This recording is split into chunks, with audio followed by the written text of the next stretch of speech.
Welcome to the B2B Breakthrough podcast. We're here to bring you all the best knowledge, insights, and strategies from e-commerce experts, successful business owners, and the team at Alibaba.com that you'll need to grow your business and achieve your next big breakthrough. I'm your host, Sharon Gai. We're here today with Ciara Cristo, who's actually part of the Alibaba.com marketing team. And she just came back from a white label conference where she met a lot of different e-commerce sellers, people trying to get started in this space. And she has a lot of questions that were asked of her, and she'll share more about that. But before we get started on that, I just wanted to get to know you more about your role and also your recent trip to China, where y'all went, saw, and the Alibaba campus. Let us know.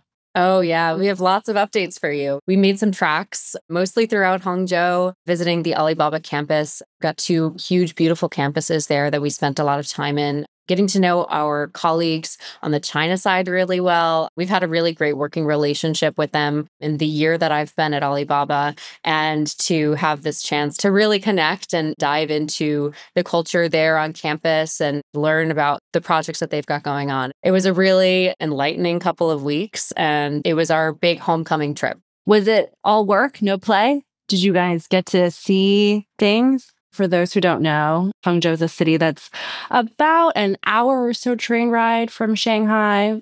Hangzhou was our home base while we were there, and we did make it out to Westlake, which is so beautiful. So we took some time to do some exploring around there. Beautiful parks, so green. I mean, we were there the middle of April, and I couldn't get over how lush and gorgeous it was. We spent a lot of time in Hangzhou. We had a little excursion one day to the wetlands. I think it was a little bit outside of Hangzhou. The Shishi wetlands. It's by exactly. The Shishi campus. Yep, you got it. You nailed it. So yeah, we spent a day out there kicking off the new year and getting some new projects underway. And yeah, we did make it out to Shanghai as well. So we went up over the weekend and did some exploring. I think, oh my gosh, tens and tens of thousands of steps that day, just making our way through Shanghai and seeing all that we could see in our short 2 weeks there. So it was a great trip. Did the kickoff have the local Chinese colleagues join as well? Yeah, we had our full team, the local Chinese colleagues over there. It was the New York office, some folks from our European teams as well. And we got through all of the exciting things that are coming up this year. Nice. Cool. That sounds super exciting. So you recently went to this show. Tell us a bit more about the show, what it means, who attends, who speaks there, because I've personally heard about this. I think they've been running it for a couple of years, and it's a global events company that hosts this in different cities around the world. But yeah, how was the conference that you recently went to? Yeah, it was great. I just got back from it today. So we had a chance to walk around these last 2 days at the Javits Center in New York. They run these conferences throughout London, New York, LA, and it brings together a lot of product-based businesses that are creating innovative products in the marketplace to white label and private label for entrepreneurs to create businesses of their own with some of the best products on the market. So it was a great opportunity to see how people are operating in different spaces. And there were 3 stages all set up. They had a really great lineup of speakers over the course of the 2 days. So, not only did you get a chance to explore what products are on the market, but you had reps from some of the biggest tech companies operating in the market right now talking about anything from AI to SaaS equipment and software, ways to break into the market and to really capitalize on your audience and really reach the people you need to reach. Some really great conversations were had, and it was a cool chance to talk about e-commerce. Yeah. Is there a popular product right now that everyone wants to use for white labeling? We learned from Superline that their whole thing was t-shirts and sweatshirts back in the day. Has it changed? What are the hot products right now?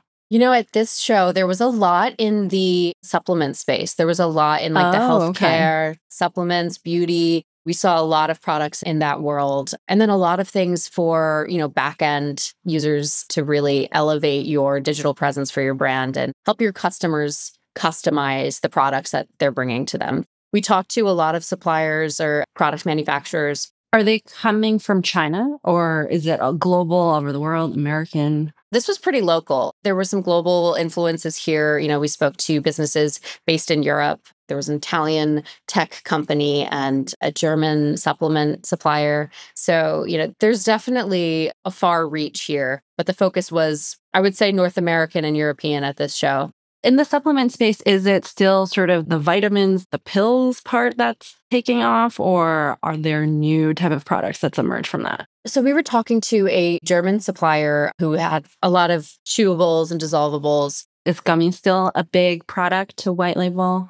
There are a couple gummy suppliers. They were more about the base than it was the actual benefit, so they weren't necessarily a supplement provider, but the formula to create your own gummies. But, there were some other suppliers who were playing with new formats.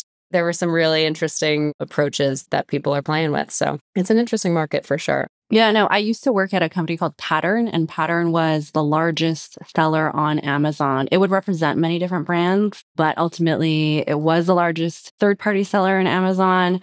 And they did a lot of health supplements, VMS stuff. And through that, I got to know a lot of those type of health supplement companies, what sells well on e-commerce. And back in the day, it was the pill format of the health supplements with Pure, Thorne, if those names ring up, Swanson. And then eventually they all wanted to take the gummy route and add in chewables.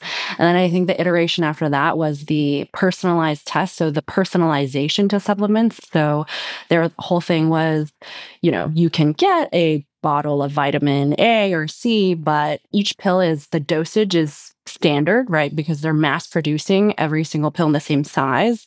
But our bodies are all different. What you need might be different from what I need.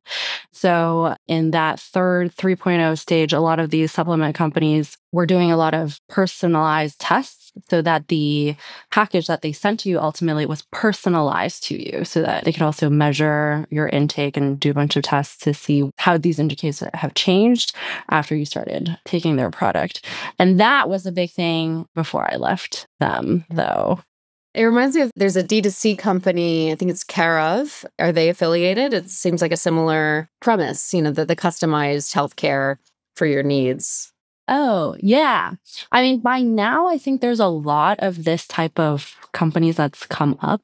I guess Care/of, or somebody who would want to start a company like Care/of, would be somebody who would visit the white label show to find suppliers for building a business like that, would you say? Yeah, I mean, I can't speak to exactly how they developed their formula, but I think it's definitely a good place to start if you're looking to create a supplements brand or any type of brand.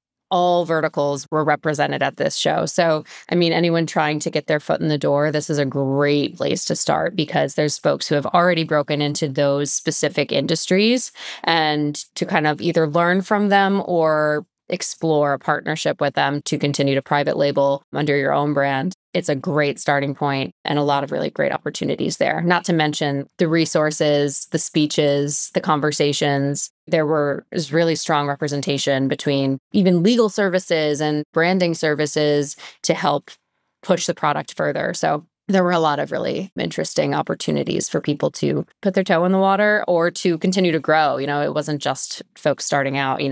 I spoke to a gentleman who is a decade into his business, and he's doing really great. And he's attending shows like this purely from a scaling perspective to see what other resources, what other suppliers are out there that he can continue to scale his business. So while we talk about up and comers a lot, I think there's room to talk about the people who are really just looking for the next step, even if they are really well developed. There's always room for growth. And that's the thing about the e-commerce world. And I don't need to tell you this, it is constantly evolving. Yeah. So you wore your Alibaba.com badge when you were attending the show. And so I'm sure there were a line out the door trying to talk to you maybe to get into some of or get to know, I don't know, the best vendors, the best sellers that's on the platform, what is selling well on the Alibaba.com side. What were people curious about when they were having a conversation with you? Yeah, I think this is where the conversation about starting a business was really central in my experience, because people were either discovering Alibaba.com for the first time or starting to better understand how we support people, how we support small businesses. And I received a lot of very tactical questions. And I think it's something worth discussing because we get these questions all the time. How do I find the right supplier? How do I know I trust my supplier? How do I communicate with my supplier if he's speaking another language? What are the best ways in when it's a really daunting world? There are countless suppliers and opportunities out there to start a new product line. So help me. What is step one?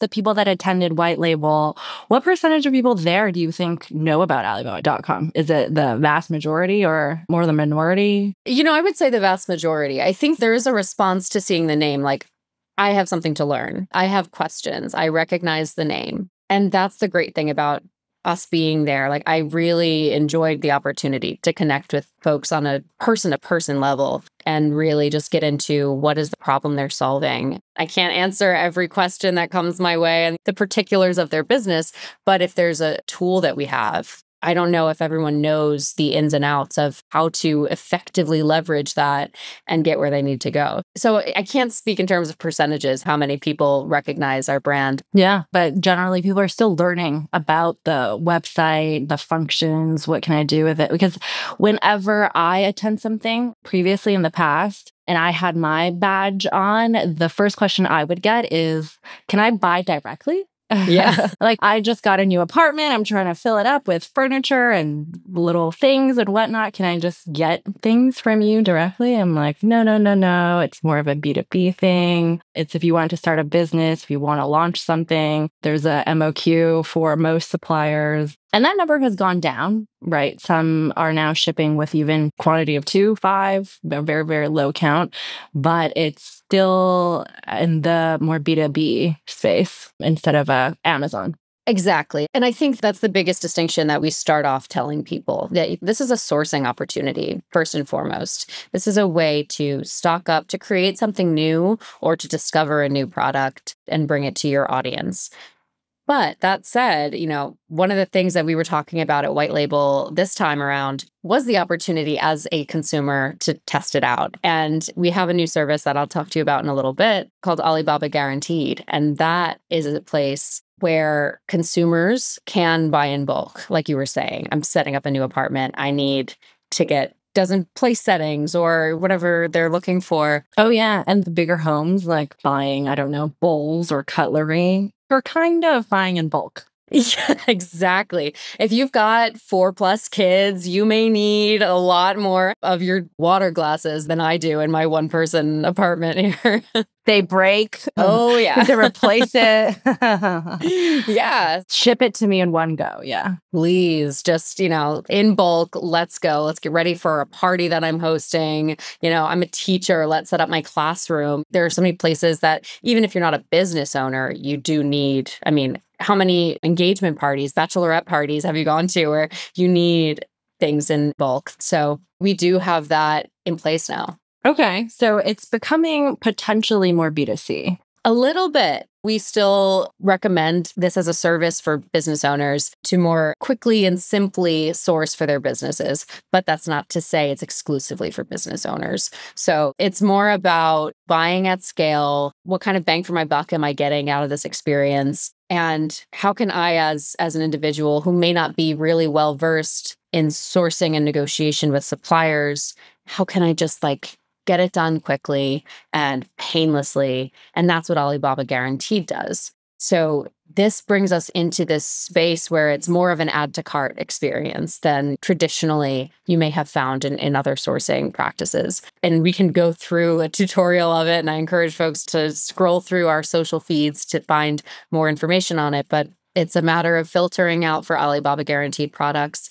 And there's lower MOQs. It's a guaranteed delivery date. It's a money back guarantee if it's not what you ordered and it's not on the terms that you agreed to. That can ring in really useful. Yeah. And just the ability to really transparently understand the pricing that you're working with. They're fixed prices and you slide it up and down to see if you want, 5 pieces versus 200 pieces. It's a more transparent way of sourcing. Yeah. Yeah. I guess you don't even have to negotiate. Oh, if I buy more of this, are you going to give me a 10, 20% discount? it's a dial that you can sort of tweak based on the quantity that you want to order. Exactly. What are you normally telling people when they're asking for advice in talking to suppliers and building a better relationship with their suppliers? What are the best practices or recommendations that you're giving those folks? Coming to the table with all of your information that you need for your product at the ready. The more transparent that you can be with what you're looking for, the more specific you can be about the product requirements, the quantities, the materials, all of these pieces, that sets you up for a stronger relationship with your supplier.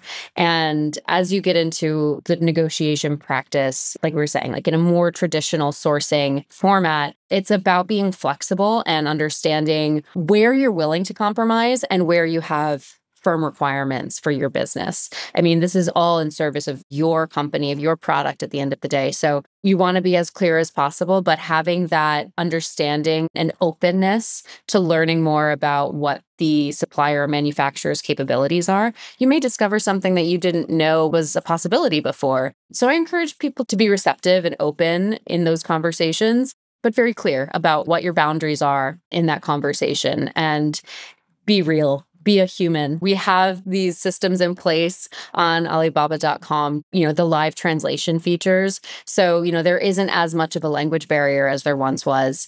And you can really build a rapport in a way that you may not have been able to do even 5-10 years ago. So it's something that I always encourage in just general practice. As a person in the world, be a person and be relatable and be open to learning from someone else. So those are my top tips. I'm not a business owner. So I don't know if in your experience in e-commerce. So the first thing that I thought of was, so there's this event called Burning Man every single year. It's a big music festival. We had to build an art car. An art car is these things that are monstrous building size things on wheels. It has to carry at least 20, 30, sometimes 100 different people. So it has to also be structurally very strong. And it's usually very lit up because at night it's a desert. So there's absolutely no light. And so we're all bringing our own lights. But these cars are usually all lit up as well. And I work with this camp called Titanic where they asked me, can you help us source our exterior? So that was a very daunting task that I had to take on because there were very specific requirements with how that exterior had to be. It had to be a certain material. It had to have these holes spaced exactly so that the lights can be woven through these panels. And it ended up weighing a ton. We had to consider so many different options, whether it was going to travel by air straight to LA. So the factory that we ended up finding was one in Henan. Apparently, in that province in China, that's where they make a lot of this type of exterior. And I use Alibaba.com to negotiate everything from the pricing to shipping options. All of those things the website at the time helped me take care of. I think my benefit was I knew Chinese, so I didn't need to rely on the translation bit, but it was a lot of back and forth between myself and the supplier. And to this day, I still have him on my WeChat because one day they're going to want to build another level to the art car or more levels, build up from there. So we're going to need more panels. But yeah, it's been a relationship that's lasted this many years. And I could not have thought of any other place to go to find what we needed to do. As a long-winded answer to what you were saying earlier about customizations and suppliers working around you and for you. Yeah. How did you find the supplier in the first place? What kind of criteria did you go through? Yeah, went to the website, searched for the product. A lot of different listings would show up. And then I kind of saw just from observation that all of them came from that same city. The name of the city was similar because having been born in China, lived in China, worked sort of in that manufacturing space, I know that within China, there's so many different provinces and they're good at making different things. So like southern China, Guangzhou area, they're really good at making clothing. There's a lot of clothing manufacturers there. Around Shanghai, Hangzhou area, they are really good at selling like little tchotchkes. There's a city called Yiwu. If you guys went on your there. China trip, you went there? Okay, you saw the football-sized field, building after building of products. Oh, yeah. They make anything from like mugs to, little appliances. There's that sort of region. And then the building materials, a lot of those come from Henan. A lot of food products come from the Northeast, just because those provinces, they produce a lot of agriculture for the rest of China. And so searching for the product and getting those listings and noticing that commonality made me realize that I shouldn't err too far from that to find the best possible supplier, because the largest producer was probably from that region. And then I think I started to contact at least a couple, maybe around 4 to start, just to bounce things back and forth. Some replied right away, some did not reply at all. Then we got to immediately talking and me telling them about what we're doing. And then we had to build a sample. And then we didn't really have time to have that sample shipped over, because usually you want the sample, you want to touch it and feel it and actually see if it's going to work. We didn't have that luxury because we were really pressed for time. But the salesperson that represented that supplier was really nice to say, I can shoot a video for you. Like, I know we don't have that luxury of time to give this to you. You're in the US, so I can take a video of this. Like, I can pick it up, walk around this panel and show it to you. You can also Zoom live if you wanted to. So it just instilled a lot of trust. I mean, this is a stranger that I just met hours ago, and now they're willing and able to go at that length to make me feel assured as a buyer. And we ended up going through with the order. I think maybe the bigger headache was the logistics side, because it just weighed so much, the whole shipment. And we had to get creative on that in customs. A lot of the podcast guests that we've had on the show will know very well all the little things that you have to do within the custom space and actually importing it into the US. Yeah, I remember from your conversation with Ikun as well, one of my colleagues, he works in the logistics team on, at Alibaba.com. And that is a world that every time a question comes up about logistics, I'm like, I got to talk to my man Ikun, because he's always the one with the answers. And it is a very complicated space to navigate. So leaning on the resources available to you in a situation like that is so crucial, because it is extremely complicated, as you experienced. And I wouldn't know where to begin other than talking to Ikun. Yeah, I know. It's great that you have that accessibility. I remember Ikun giving me a couple of resources that's on the Alibaba.com's website. And there's a new platform that he had helped launch as well that just had a lot of that information for first-timers to read and get up to speed on. Yeah, he spearheads this Alibaba.com logistics blog. There's a lot of information that's available through our Reads website that when we share this episode, we can share that information as well, because that is where a lot of really great how-tos come to life. So yeah, it is a very nuanced area, and to have those kind of resources is huge. And so that's something that Ikun has been really instrumental in making available to business owners, getting access to that information. Yeah. So another question that a lot of people have is, how do people get started finding suppliers? What are your words of advice or some recommendations there? Yeah, this is definitely one that I get all the time. There are so many suppliers available on our platform. It is hard to sift through. And the one tool that we have developed within our AI suite is Smart RFQ. So RFQ, if you're just starting out, that's a request for a quotation. And with this tool, it's placed differently depending on the browser you're using or if it's a mobile, but look for the block that says request for a quotation. And in that, you're able to send out a request from several suppliers. And within 6 hours, you can get up to 15 responses. And so these suppliers are going to come to you with some of the recommended approaches, their MOQs, all of their requirements, and how they would recommend proceeding in your relationship. So that brings you down from, thousands of search results to 15. And 15 is a number that you can kind of wrap your head around.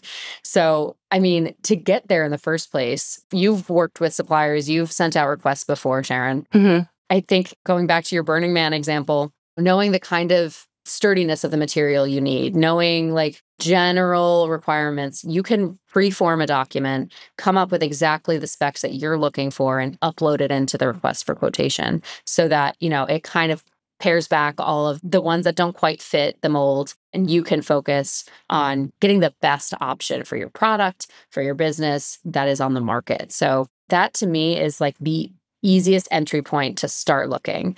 And if you want to do more digging outside of that or submit a new RFQ, those options are always on the table. That's never going away. But to have this resource where you can take some of the guesswork out and only get the folks who are actually meeting your standards. Pretty helpful. Yeah, I think so. Yeah. I had another question, which is how can I, as a business owner, make sure that I can trust who I'm working with and where I find in the larger platform? Yeah. So I think the best tool to ensure that you can trust who you're working with is trade assurance. So trade assurance is a simple filter on the platform. So as you type in whatever you're looking for, silverware, beach chairs, canvas material, you type in what you're looking for and you click the trade assurance filter. And with trade assurance, you can be sure that your money is being transferred only when you get the materials you're looking for. You can trust we're holding it in escrow. We'll pay the supplier. As an escrow. Yeah, that's the big helpful piece. We're holding it in escrow so that we can manage returns and advocate for you on your behalf if you're not getting what you're looking for. It's set delivery dates. So, those are some of the terms that we have at our fingertips to refer back to if we need to intervene. We hope that you have a seamless process with this supplier, but if they participate with trade assurance, we are able to support you. And these trade assurance suppliers are also historically, they've been with the platform for a really long time, right? So it's also sort of vetted that way. Yeah, we have a strong working relationship with them. They're verified suppliers through third-party verification services. And we recommend using this as your first go, especially if you're still figuring out what suppliers you want to have a relationship with. This is the way to find them. And you manage all of your payments securely on our platform. We manage the logistics. You can track your purchases. And if you need to get to the point where you make a return, there's no surprises. And I'll borrow an anecdote from one of our buyers. They create party supplies. They source party supplies for weddings, bachelorette parties, graduation parties, anything like that. And they were producing these balloons that had a phrase on them. I don't recall the phrase that they were trying to print, but they came smaller. The font was much smaller than they anticipated. And they, had a hard time getting in touch with their supplier. And sometimes that happens. We hope that's not what you experience.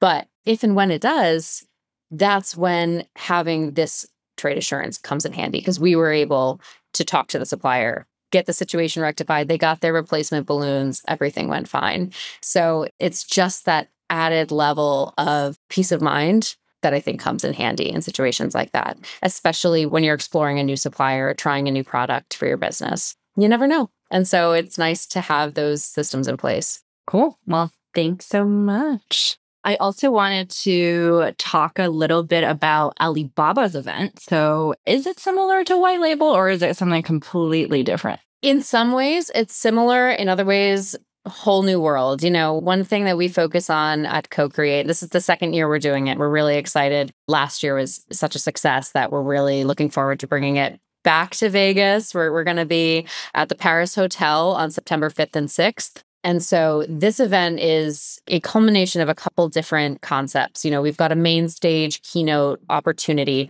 to learn about the broader concepts, the broader tools that you need, whether they be on the platform or resources from our ecosystem partners. All of that will be available on the main stage. We're developing workshops and more interactive opportunities to learn more from these experts in the e-commerce space. We've got some suppliers who are coming and exhibiting, so you can see firsthand what leading products, what trusted suppliers we have on our platform. It's a big networking opportunity, and we've got some exciting topics coming up. So I can't tease all of them just yet. We're still developing our agenda, but it's a big speaker series more than anything. But there's a lot to uncover, so highly recommend jumping on that train. Yeah. Well, I will be there for sure. Vegas is a popular conference destination for me anyways. I go there pretty often. But who would you recommend this show to? Is it somebody who is starting out, somebody mid-journey, later stage? And is it just for e-commerce sellers, or what would be some of the classic profile that would attend, and then some other profiles that if they attended would find the event to be really useful? We're building this event to be more useful to folks in all different kinds of profiles. We are providing certain workshops for people who are maybe a little bit more developed, who are, at that 7-8 figure business situation. And then some broader just starting out points. So one thing that we're really trying to organize is understanding what parts of this show is most beneficial to what people, and we can offer that recommendation upon arrival. These are the talks that we really think you as an aspiring business owner would benefit the most from.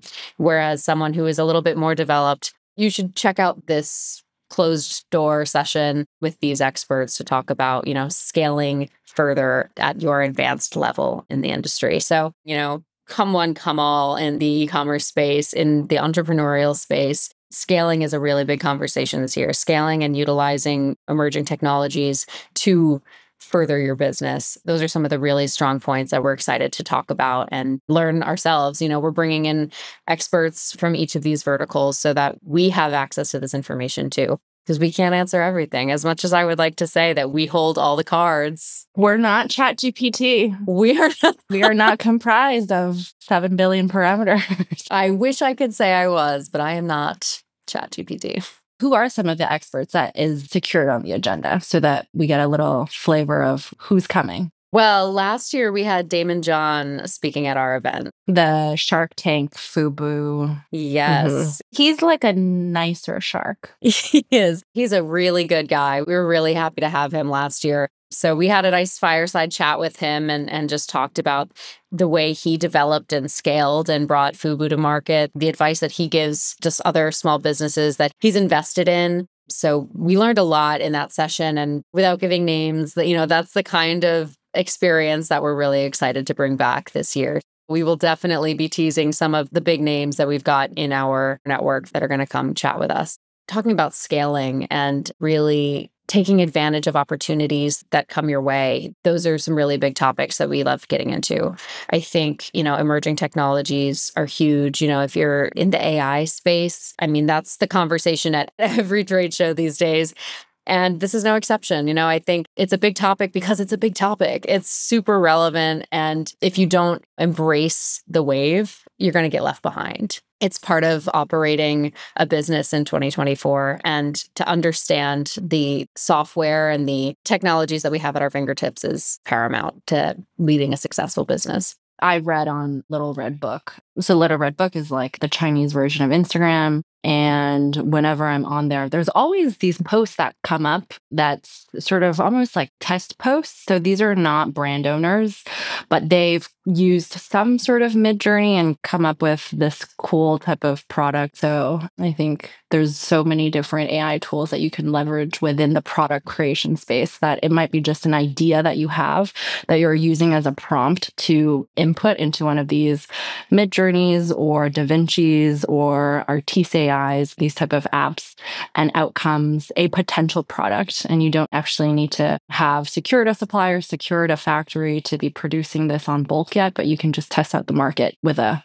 social media post. You work with AI a fair amount, don't you? What is the biggest conversation that you have in the AI space with people you speak to after keynotes, or, what is something that's really intriguing to you in the AI space? So from, I think, a more established brand front, working with e-commerce brand owners and retailers, they're all talking a lot about personalization. So how do we create this customer journey that's very personalized to you? And I borrow a lot of concepts that I learned from Taobao. I used to live in China. I shopped on Taobao all the time. I still miss it.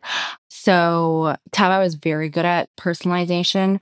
It just has perfected this algorithm so well based on the search terms that you've inputted, based on what you've clicked on in the past, the likeness type of thing. So if you like a certain vibe of clothing, it'll continue serving that type of other set of colors or style. So I was just on a call with, can't say the name because but they are a very, very big retailer. You'll know them very, very well. They're located all over the US, and they are trying to figure out how do we introduce that into our mobile apps as well? Because right now, the home pages for a lot of these large e-commerce retailers is still controlled by humans. So humans are dictating what SKUs to show on the homepage, the coveted sort of spotlight surface area that most clicks will go to. Humans are deciding what to put there, but a lot of these e-commerce players are trying to figure out and perfect their algorithm to replace that with a machine or with AI or with an algorithm, similar to what Taobao has done. So that is a very large topic. Something else I was on another podcast for is talking about avatars, AI avatars. So a lot of brands now are brainstorming, how do we use AI created avatars, whether that's an influencer that we already work with. And so we want to sort of clone them and use their digital twin with their permission and sign a longer term contract with them instead of always asking this influencer to make me a new video about this new product and just to use the avatar that they've created, or creating a completely new character and sort of growing that and growing their fan base. Interesting. Yeah. So people can check out Lil Miquela. She's a very famous Brazilian influencer. She's AI generated. A lot of the poses that you'll see on her Instagram page is completely generated via AI. But brands will work with her and brands will hire her to photograph products with her. She would help brands sell products on behalf of them. And that type of concept is also, I think, growing in popularity as well. And more brands are figuring that out as well. Interesting. You know, it reminds me, and this is a little bit of a tangent, but I very recently was playing with AI headshots. And it's a space that, you know, I was a little bit hesitant to play with because I want people to show up authentically always. And to me, it felt like that was compromising it a little bit. But I gave it a shot and it was really interesting. Like it was... Yeah. You got some that you're going to use? I don't know if I'll use them, to be honest with you. I don't know. They felt like a little bit stiff. That's the problem right now, yeah. Yeah. And so I think there's still a long way to go in the AI space for that in particular, for the avatars, the headshots. And I think it's this idealized version of yourself that is not quite it for me. And I do understand like the use case for an avatar in that situation, but it does broach the trust subject with AI. And it's like, where is it intuitive for the shopping experience to help optimize the role? And I think Megan Asha was talking about it in her episode where, you know, humans weren't meant to be at a desk constantly. So if it does help optimize some of those functions on an e-commerce site, I'm here for it. I think it's, you know, on a more personal level, I don't know if I'm there on the avatar front just yet. You're not bought in. I'm not there. But it's not to say I can't get there and that the world will get there. But I think like just optimizing algorithms to make a shopping experience easier, I think we're going to see some really incredible things in the next couple of years. There is a balance between being authentic and myself, but at the same time, wanting to represent a better version of me or appearing better visually. What I wish was actually more diversity in terms of models and people that show up on TV or TV shows or movies, that there could be more people who look like me. I'm probably going to want to click on those shows more, click on that video more. I mean, even with my TikTok algorithm right now, a lot of the influencers are people talking about anything, whether it's jobs or vacations, where to travel, what to wear.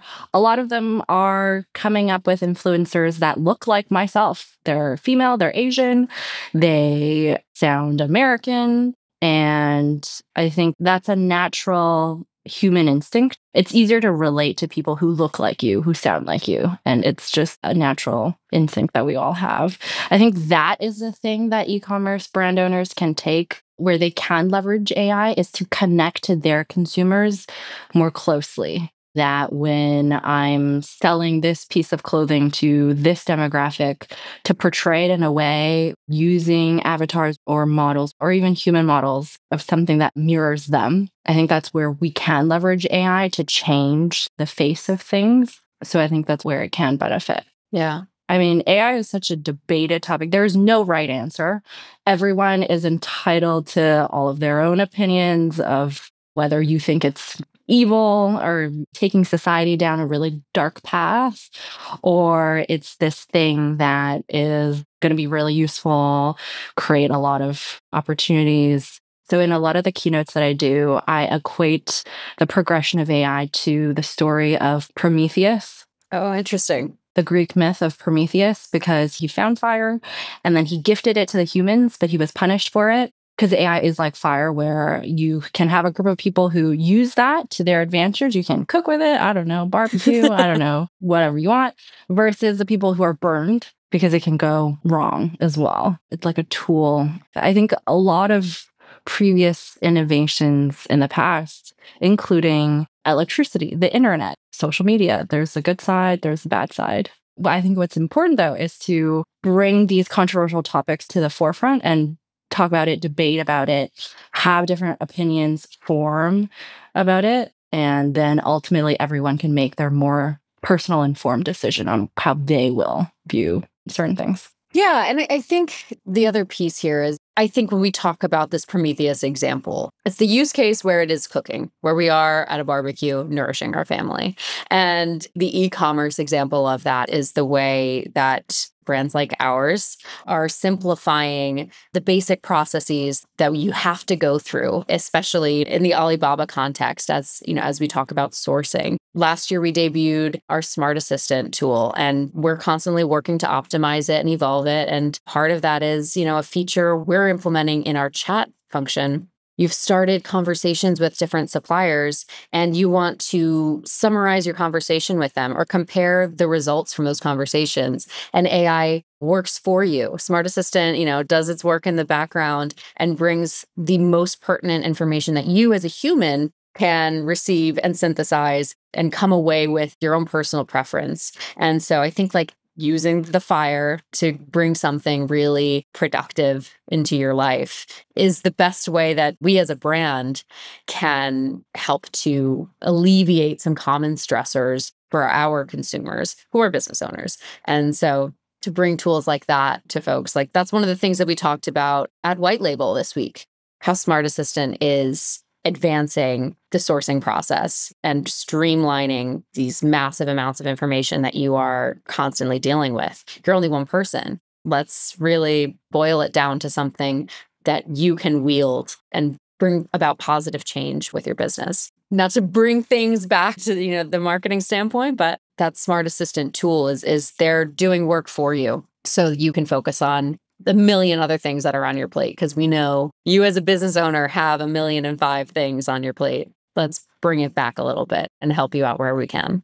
For sure. Yeah. I mean, Alibaba is one of those companies that is very good at technology. I've also tried Alibaba's ChatGPT equivalent. I think it's already embedded in Taobao, and I've searched for things or used that to search for things. And I'm super excited to see upcoming updates from the Alibaba.com product and how it's going to use more AI tools for helping business owners, e-commerce brand owners, in making their business easier. So with that, I'll close off our episode. But thanks so much for joining me. This was super fun. Yeah, my pleasure. This was a good time. B2B Breakthrough is produced by Alibaba.com. To find out how Alibaba.com is empowering its customers with the tools, services, and resources they need to grow their businesses, visit Alibaba.com. And then make sure to search for B2B Breakthrough Podcast on Spotify, Apple Podcasts, or wherever you find your podcasts. Make sure to follow us so you don't miss future episodes. On behalf of the team here at Alibaba.com, thanks for listening.